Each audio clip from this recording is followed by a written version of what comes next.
Hello students, जावा tutorial की इस series में आज हम पढ़ेंगे what is thread and thread life cycle. Thread क्या होते हैं और थ्रेड की लाइफ साइकिल क्या होती है। तो स्टार्ट करते हैं मल्टी थ्रेडिंग का ये वाला पार्ट, जिसमें हम थ्रेड के बारे में और थ्रेड की लाइफ साइकिल के बारे में जानेंगे। स्टार्ट करते हैं व्हाट इज थ्रेड। थ्रेड जो होता है बेसिकली एक लाइट वेट स्मॉल सब प्रोसेस होती है। प्रोसेस की भी जो छोटा पार्ट होता है उसको हम थ्रेड कहते हैं। थ्रेड बेसिकली मतलब अगर आपको छोटी छोटी प्रोसेस, आपको किसी एक प्रोसेस के छोटे छोटे पार्ट क्रिएट करके उसके भी इंडिविजुअल या सब साइमल्टेनियसली एग्जीक्यूशन कराना है किसी प्रोसेस के सब प्रोसेस का, तो आप थ्रेड क्रिएट कर सकते हैं। A thread is a smallest unit of processing, मतलब सबसे छोटी यूनिट होती है प्रोसेसिंग की। मतलब किसी प्रोसेस की सबसे छोटी यूनिट जो होगी वो थ्रेड कहलाएगी। और जितने भी थ्रेड होते हैं सबका एग्जीक्यूशन सेपरेट होता है, मतलब वो एक थ्रेड दूसरे थ्रेड पर डिपेंडेंट नहीं होती है। तो इससे क्या बेनिफिट होता है कि मान लीजिए कोई थ्रेड काम कर रही है और उसमें अगर कोई एक्सेप्शन आ जाता है तो वो दूसरी थ्रेड को अफेक्ट नहीं करेगी। ठीक है, तो एक थ्रेड में एक्सेप्शन अगर आ भी जाए तो दूसरी थ्रेड से उसका कोई फर्क नहीं पड़ेगा। और जितनी भी थ्रेड्स होगी एक प्रोसेस के अंदर वो पूरी एक ही मेमोरी को शेयर करेगी। जो भी मेन प्रोसेस होगी उसी की मेमोरी को सारी थ्रेड्स शेयर करेगी।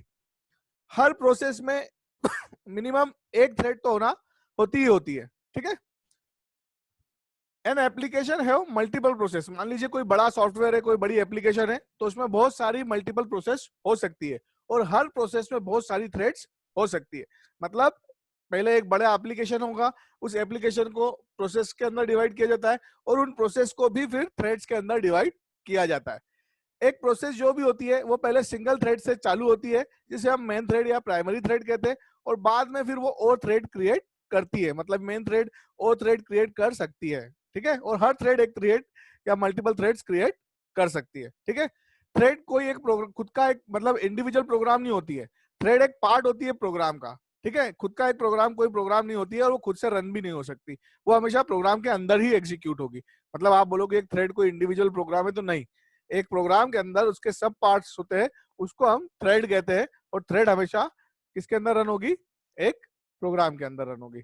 अगर एग्जांपल बात करें हम थ्रेड की थ्रेड क्या क्या एग्जांपल कहाँ यूज में आता है, थ्रेडिंग क्या यूज में होता है थ्रेड का, तो मान लीजिए एग्जांपल लेता हूँ मैं एक वेब सर्वर का। एक वेब सर्वर है जिसपे हम लोग जैसे किसी वेब सर्वर पर रिक्वेस्ट करते हैं, कुछ सर्च करते हैं। ठीक है, तो मान लीजिए वेब सर्वर में एक थ्रेड है, अभी मेन थ्रेड है। फिर मैंने कोई रिक्वेस्ट भेजी, एचटीटीपी रिक्वेस्ट भेजी, तो उस एचटीटीपी रिक्वेस्ट के लिए मेन थ्रेड एक नई थ्रेड क्रिएट कर देगा जो उस एचटीटीपी रिक्वेस्ट का रिस्पांस जनरेट करेगी। फिर दूसरी कोई थ्रेड आ गए, कोई दूसरी रिक्वेस्ट आई एचटीटीपी रिक्वेस्ट, तो मेन थ्रेड फिर एक और थ्रेड क्रिएट करेगा जो कि उस रिक्वेस्ट का रिस्पांस जनरेट करेगी। तो ऐसे जितने भी रिक्वेस्ट आएगी उनके लिए एक एक थ्रेड क्रिएट होगा और वो थ्रेड उनका रिस्पांस जनरेट करेगी। तो ये सब क्या है, जितनी भी थ्रेड है ये सभी इंडिविजुअल थ्रेड्स है, आपस में इनका कोई डिपेंडेंसी नहीं है। तो मान लीजिए पहली थ्रेड के एग्जीक्यूशन में अगर कोई एक्सेप्शन आ भी जाता है तो उसका रिस्पांस जनरेट होने में प्रॉब्लम आएगी, बाकी की थ्रेड के जो रिक्वेस्ट है उनके रिस्पांस जनरेट होने में प्रॉब्लम नहीं आएगी। अब हम बात करते हैं life cycle of thread. Thread की लाइफ साइकिल क्या होती है? थ्रेड की लाइफ साइकिल 5 पार्ट में डिवाइड की गई है।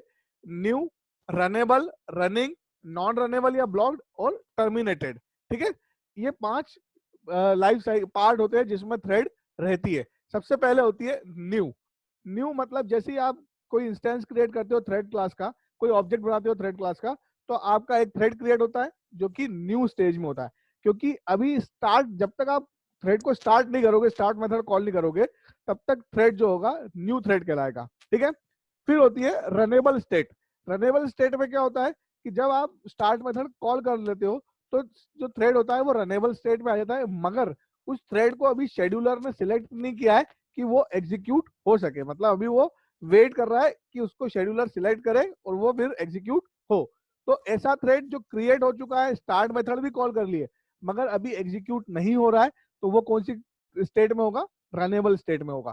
फिर आती है रनिंग स्टेट। रनिंग स्टेट का मतलब ऐसा होता है कि कोई भी थ्रेड अगर वो क्रिएट भी हो गया है, उसको स्टार्ट मेथड भी कॉल हो गई है और उसको शेड्यूलर ने सिलेक्ट भी कर लिया है और वो अपना एग्जीक्यूशन कर रहा है, तो ऐसा थ्रेड रनिंग स्टेट में कहलाएगा।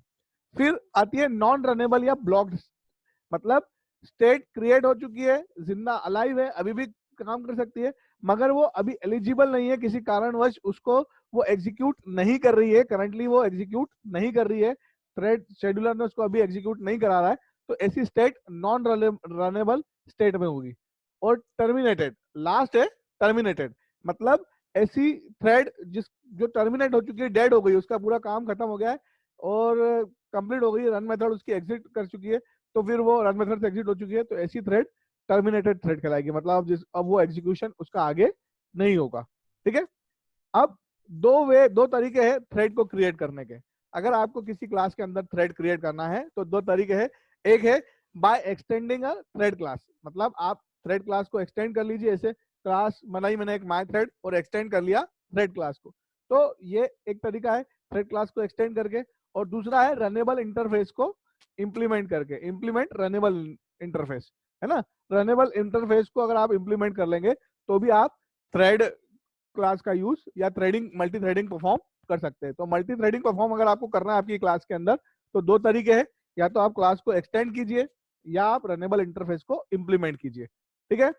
फिर स्टार्टिंग अ थ्रेड, किसी भी थ्रेड को चालू कैसे करते हैं, तो थ्रेड की एक स्टार्ट मेथड होती है, उसको अगर आप कॉल करेंगे, जो भी आपका ऑब्जेक्ट है थ्रेड का, जैसे मान लीजिए मैंने थ्रेड क्लास का ऑब्जेक्ट कोई टी बनाया, तो मैं टी डॉट स्टार्ट करूंगा तो मेरा थ्रेड हमेशा मतलब चालू हो जाएगा। ठीक है। तो अगर जैसे मैंने थ्रेड का ऑब्जेक्ट क्रिएट करा तो थ्रेड होता है न्यू स्टेट में, कहाँ पे होगा, जैसे मैं थ्रेड का ऑब्जेक्ट बनाऊंगा तो वो थ्रेड होगा न्यू स्टेट में। देन जैसे ही मैं थ्रेड के ऑब्जेक्ट से स्टार्ट मेथड कॉल करूंगा तो वो रनेबल स्टेट में आ जाएगा। अभी रनिंग नहीं है क्योंकि वो उसको स्टार्ट मेथड तो हो गई है, मगर शेड्यूलर ने उसको सिलेक्ट नहीं किया, तो वो रनेबल मेथड में होगा। जब शेड्यूलर उसको सिलेक्ट कर लेगा तो वो रनिंग मेथड में आ जाएगा। ठीक है। तो मुझे लगता है कि आपको ये मल्टी थ्रेडिंग का ये कॉन्सेप्ट पूरा समझ में आया होगा। तो थैंक यू। प्लीज मेरे वीडियो को लाइक शेयर और सब्सक्राइब कर दीजिए ताकि आपको और अच्छे इस तरह के जावा ट्यूटोरियल के वीडियो मिलते रहे। Thank you.